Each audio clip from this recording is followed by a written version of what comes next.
teman-teman sekalian. Selamat pagi, siang, dan malam. Ya, kita memasuki pertemuan kali ini, yaitu kita membahas mengenai citizen journalism, yang mana di pertemuan sebelumnya kita sudah membahas mengenai apa itu media dan bagaimana tipe media saat ini. Ya. Dan minggu ini kita membahas tentang citizen journalism. Apa itu citizen journalism? Bagaimana contohnya dan apa keuntungan dan kelebihan dari citizen journalism ini? Oke, kita masuk ke slide pertama, yang mana ya sebelum kita masuk ke inti pembahasan, saya ingin bertanya dulu ya ke teman-teman sekalian, bahwa apakah teman-teman pernahkah gitu ya melihat berita viral di Instagram, Twitter, dan TikTok ya, yang asalnya dari masyarakat biasa, bukan dari media besar atau bukan dari wartawan ya. Gimana menurut kalian? Ya, saya rasa teman-teman pernah ya, saya rasa karena selain teman-teman, saya juga pernah melihatnya ya. Bahkan bisa jadi konten atau informasi bertipe seperti ini itu sering kita jumpai setiap hari ya, atau bahkan setiap saat kita membuka media sosial ya. Setuju bukan, teman-teman? Ah, oke. Jadi, apa yang teman-teman lihat seperti itu, yang dengan tipe seperti itu, ya, itu secara istilah disebut sebagai citizen journalism, ya. Menurut Alan 2013, citizen journalism adalah sebuah praktek warga biasa, masyarakat biasa, begitu ya, dalam mengumpulkan, melaporkan, dan menyebarkan informasi menggunakan teknologi digital, yaitu kalau pada saat ini adalah media sosial. Ya, atau kata lainnya adalah participatory journalism atau grassroots journalism, yang mana secara arti bahwa sebuah informasi yang diciptakan oleh masyarakat umum ah, tanpa adanya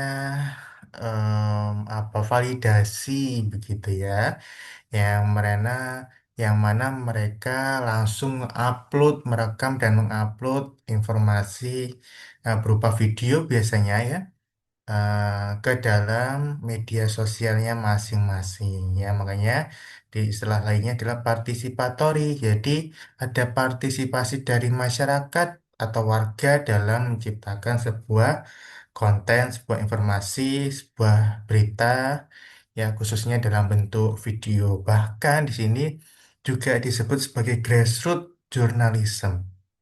Ya, kalau kita dengar kata grassroots itu kan identik dengan masyarakat biasa ya, masyarakat umum, bahkan masyarakat dengan, kalau identik dengan masyarakat dengan ekonomi menengah ke bawah, begitu ya, grassroots, benar. Jadi benar-benar yang bawah begitu ya, nah kayak gitu.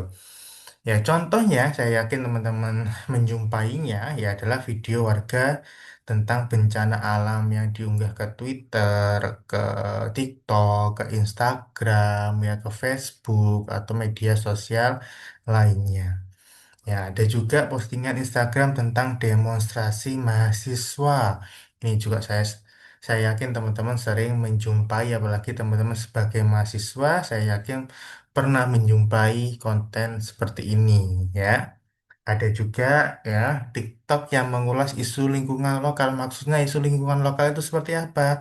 Ya, contohnya kayak tadi, demonstrasi mahasiswa di sebuah daerah, lalu bencana alam di sebuah daerah atau kabupaten tertentu, kalau atau ada kebiasaan warga atau warga yang mengalami kejadian ini dan itu di sebuah kabupaten, kota, atau daerah tertentu. Nah, itu kan isu lingkungan lokal di daerah tersebut yang diupload ya dalam bentuk video ya informasinya tersebut oleh masyarakat yang mengalami atau yang berada di lokasi kejadian pada saat itu gitu ya. Oke. Kalau kita bandingkan teman-teman sekalian ya, jurnalisme profesional dengan citizen journalism dari aspek pertama yaitu pelaku, jika jurnalisme profesional itu ada wartawan yang tidak hanya terlatih tapi juga terdidik yang mana mereka lulusan S1 media, S1 komunikasi dan lain sebagainya ya. Kalau citizen journalism itu warga biasa ya udah warga aja yang sedang mengalami kejadian tersebut atau sedang kebetulan ada di lokasi tersebut ya yang mereka adalah pelakunya itu adalah orangnya yang merekam yang menginformasikan keadaan pada saat waktu kejadian ya. Lalu dari aspek standar, ya kalau jurnalisme profesional ada etika, ada kode jurnalistik yang harus dipatuhi. Sementara kalau citizen journalism itu subjektif, ya. Contohnya, kalaupun di informasi tentang demo, video tentang bencana alam dan sebagainya, kalau jurnalisme profesional biasanya minimal ya ada sensorship ya narasinya dibangun dengan sopan dan santun, narasinya eh, tidak mengundang opini yang liar begitu ya. Sedangkan kalau citizen jurnalisme tidak ada sensorship korban, misalkan kecelakaan, korban bencana, atau korban apapun itu, tidak ada sensorship. Bahkan kalau bisa di zoom gitu, makin di zoom ya, agar lebih viral, nah, kayak gitu-gitu yang tidak eh, tidak di eh, yang tidak dilakukan oleh citizen journalism ya, sehingga tidak ada etikanya ya, atau tidak ada kode jurnalistiknya. Dan konten-konten seperti itu kalau di jurnalisme profesional jelas tidak mungkin layak untuk ditampilkan di TV, koran, radio, bahkan atau bahkan portal berita ya. Sedangkan kalau itu jurnalisme pasti tayangnya ya di medsos, di media sosial atau blog ya. Meskipun sekarang blog juga sudah mulai tidak relevan ya, tapi kadang beberapa masih ada atau di YouTube ya. Ya, tapi di sisi lain, kalau teman-teman cermati gitu ya, di medsos, di media-media besar juga cukup sering ya meng-upload beberapa konten citizen journalism, tapi sedikit diubah, misalkan diedit atau disensor atau di apa namanya diberi narasi atau deskripsi yang lebih berbobot begitu ya. Nah, gitu. Jadi media media profesional atau media mainstream sebenarnya juga saya rasa cukup terbantu begitu ya dengan konten-konten citizen journalism ya. Lalu ada juga validasi. Nah, kalau jurnalisme profesional jelas melalui editor dan redaksi tidak mungkin langsung rekam upload tidak mungkin. Pasti selalu dengan persetujuan editor dan redaksi. Sementara kalau citizen journalism selalu self publish, rekam upload di media sosialnya, rekam upload begitu ya. Dan kalau teman-teman juga lihat bahwa kontennya selalu dengan video yang durasinya mungkin ya kadang terlalu panjang, bahkan kadang terlalu pendek begitu ya. Lalu resolusinya juga ya tidak bisa HD, tidak bisa 4K ya. Resolusinya seadanya tergantung handphone yang digunakan oleh masyarakat atau individu tersebut di saat itu gitu ya. Sehingga juga bentuknya raw gitu ya, apa adanya mentahan begitu ya. Nah, contohnya misalkan media mainstream itu adalah Kompas, Tempo, BBC. Kalau Citizen Journalism kadang ada beberapa di akun X atau Twitter atau kadang info BMKG kadang juga sedikit banyak merepost begitu ya beberapa konten. Kalau misalnya ada bencana alam dan sebagainya beberapa kali di repost atau kadang dibalas gitu infonya. Dan juga saya rasa info BMKG kadang juga beberapa kali memvalidasi oh ini hoax, oh ini benar dan seterusnya. Kadang juga gitu. Itu salah satu bagusnya ya apa namanya dari jurnalisme sehingga pihak yang berwenang bisa memvalidasi, pihak berwenang bisa juga terbantu kalau itu memang video asli, kalau memang itu video palsu bisa divalidasi dan masyarakat bisa tahu keadaan di saat itu juga gitu ya. Atau juga kadang banyaklah video-video yang berseliweran di TikTok kita, di Instagram kita, atau di media sosial kita tentang hal-hal yang sedang terjadi di masyarakat di Indonesia saat ini ya. Lalu manfaatnya, tadi seperti yang sudah saya bilang bahwa citizen journalism itu bisa menyediakan informasi yang real time yang tidak bisa dilakukan oleh media mainstream karena media mainstream harus menerjunkan wartawannya di lokasi kan tidak semua lokasi bisa diterjunkan wartawan begitu ya sehingga konten-konten citizen journalism bisa membantu media mainstream untuk menginformasikan berita-berita yang tidak bisa mereka jangkau dan bisa diberitakan secara real time. Nah, ya, berkaitan dengan nomor dua ya, menurut Gilmore 2006, membantu media mainstream. Ya. Lalu yang ketiga, memberi suara pada masyarakat yang kurang terwakili dan juga berkaitan pada poin 4 dalam meningkatkan partisipasi publik dalam demokrasi. Contohnya, yang terjadi mungkin dalam seminggu terakhir ada demo di sebuah daerah yang tertentu yang saya yakin teman-teman sudah tahu. Ya, itu kan sebenarnya eh, bis, banyak ya konten-konten ya hasil dari citizen journalism ya yang mana sehingga bisa membuat suara atau memberikan suara pada masyarakat yang kurang terwakili sehingga mereka bisa berpendapat, bisa mengkritik, bisa memberikan saran. Bahkan tidak hanya untuk masyarakat di daerah tersebut, masyarakat se-Indonesia pun ikut terpancing untuk bersuara gitu ya, sehingga meningkatkan partisipasi publik dalam demokrasi di Indonesia gitu ya. Ya, contohnya seperti itu juga contohnya lainnya adalah gempa Palu di 2018 itu kan karena videonya banyak dari citizen journalism sehingga banyak juga bantuan-bantuan dari masyarakat untuk diterjunkan langsung menghubungi pihak atau individu-individu yang sedang ada di sana yang merekam video tersebut akhirnya disalurkan bantuan-bantuannya.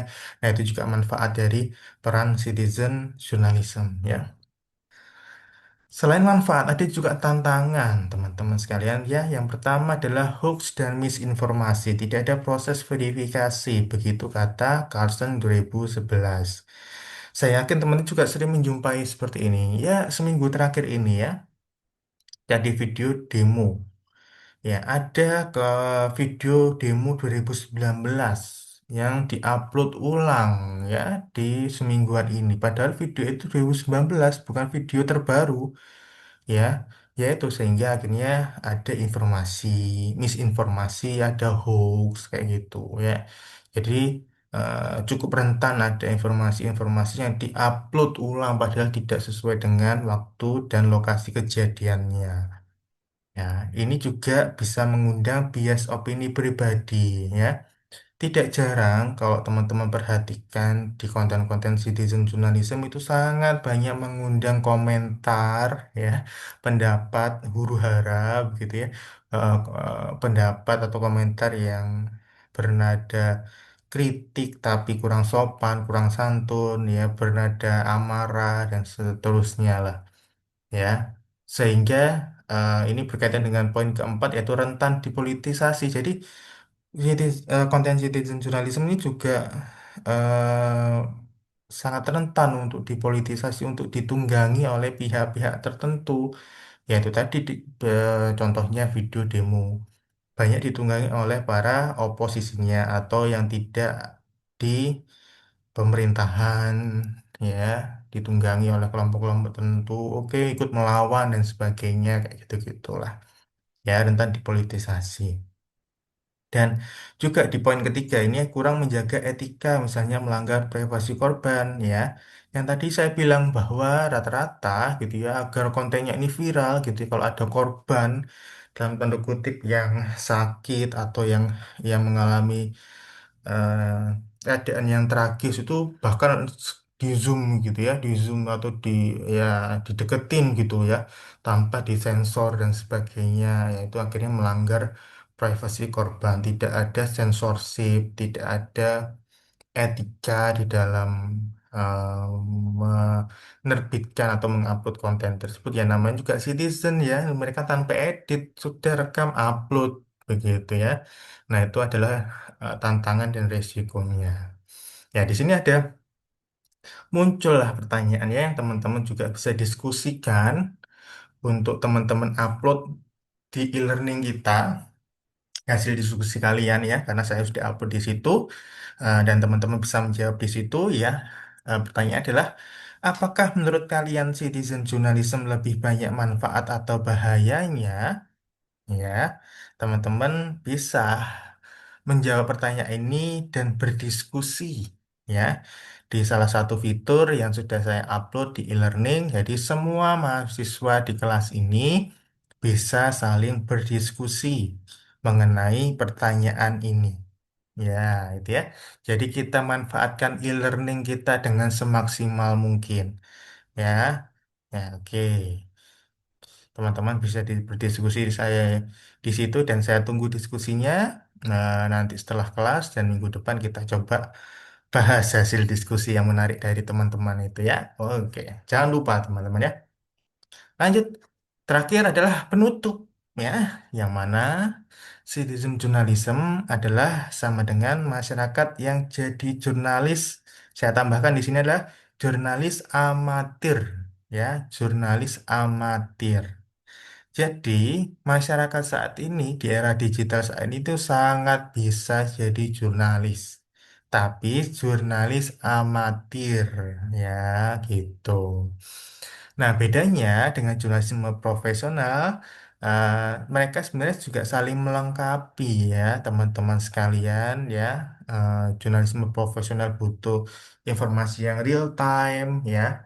Sehingga kalau mereka tidak dapat informasi real time, mereka bisa menggunakan video atau informasi dari citizen journalism, lalu diedit, diberi censorship sesuai dengan etika dan kode jurnalistik, lalu diberi narasi atau deskripsi yang lebih berbobot, begitu ya.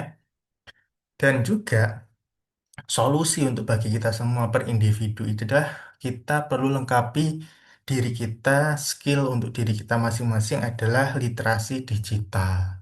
Sehingga ketika kita terpapar atau melihat eh, informasi atau konten citizen journalism, kita tidak semena-mena untuk menjudge ya.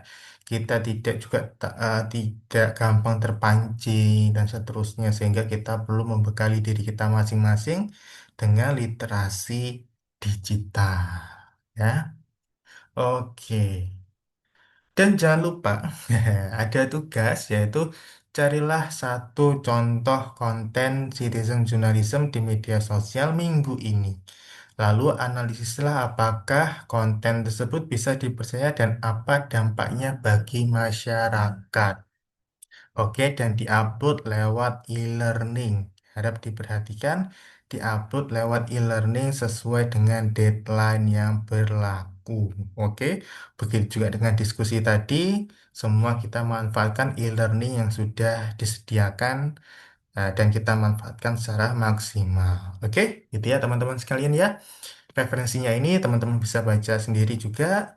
Dan terima kasih ya untuk kuliah hari ini. Kita berjumpa di minggu depan. Minggu depan kita akan membahas yang agak mirip yaitu homeless media. Apa itu homeless media? Kita nantikan di minggu depan. Oke? Sip, terima kasih teman-teman sekalian atas perhatiannya dan kehadirannya.